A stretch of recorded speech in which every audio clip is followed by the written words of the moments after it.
If you're anything like me, every time you turn on the TV, you see the headlines, you see the news, and you think, this surely is not the way things are supposed to be. The world's going to hell in a handbasket. So the question is there anything we can do about it? Is there anything we can do to change it?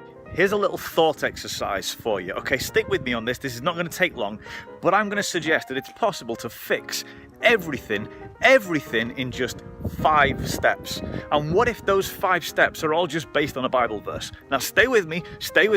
I am telling you it's possible to fix everything if we all just live out 5 simple steps. And I'm going to tell you all about them in just 5 minutes. Can I do it? Let's find out. Start the clock. Verse 1. Turn the other cheek. No! That's the last thing you want to do, right? Every time someone hurts you, you want to hurt them right back. You always think you need to get revenge or justice or something like that. It's human nature. The problem is, it's also the cause of every war that's ever happened and every broken relationship you've ever had, every fight you've had. I guarantee that a failure to turn the other cheek was at the core. So imagine if you started doing it. Imagine if we all started just turning the other cheek, letting things go, moving on and making things better and not worse. 2. Love others as you love yourself. Now, this one should be so obvious, but it doesn't seem to be. So why don't you try this, okay? Go and do something nice for someone right now, okay? Whether they deserve it or not, especially if they don't, especially if they've done absolutely nothing, you're not repaying any kindness, just go and do something unexpected and undeserved for someone else that's really kind and really loving.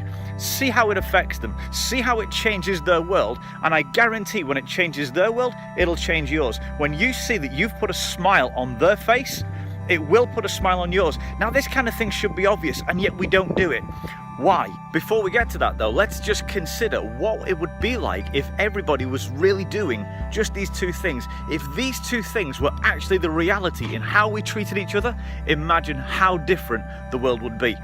So why are we not like this? Why is it not just completely obvious? Well, that brings us to number 3. Love God with your heart, soul, and mind. Now, I know that sounds really religious, right? Okay, but hang on. Think about this one. Love God with your mind, okay? Your mind is important. This is not brainless religion. So what does it actually mean to love God with your mind? Well, it's really easy. I've given you just 2 little wisdom nuggets so far. The Bible has 31,000 more. Can you imagine how much wiser we'd all be if we really started to read this thing and really got to know the author? And that's not all, because the more you get to know the author, the more you get to be like him, the more you think like him, and the more your heart starts to be like him. And that can be a very good thing. And there's an easy test to whether or not you're getting that right. Step 4, where your treasure is, there is your heart.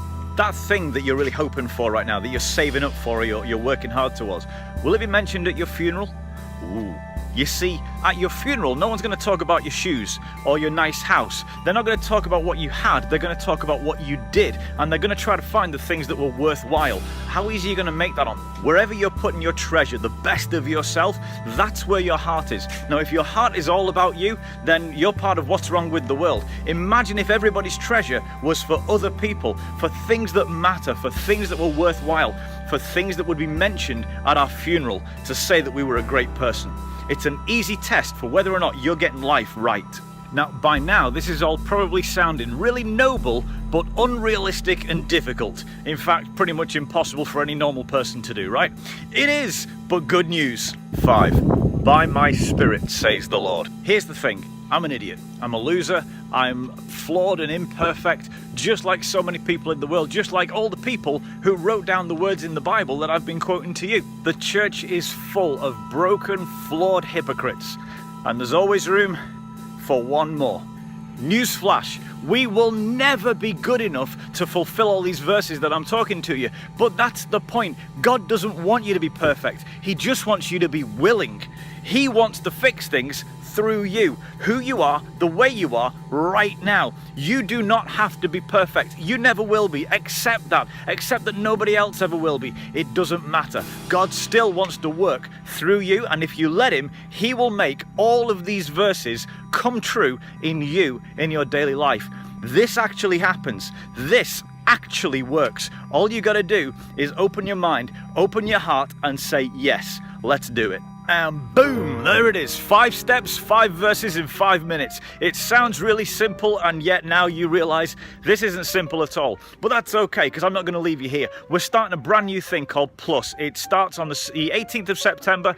It's every Sunday at 5 o'clock. Come and join us. Let's talk through this stuff. Let's talk through all kinds of things. Let's talk about how we can build ourselves as bigger people, change our own world and everything around us, and maybe even impact the whole world itself. It's been done. People continue to do it, and you can be a part of it. Visit us at plusprescott.com or Facebook or Instagram /plusprescott, or download the app iPrescott from the Apple or Android app stores, and you can even check out what we're doing before you visit. That's it for now. I am John, and we are done.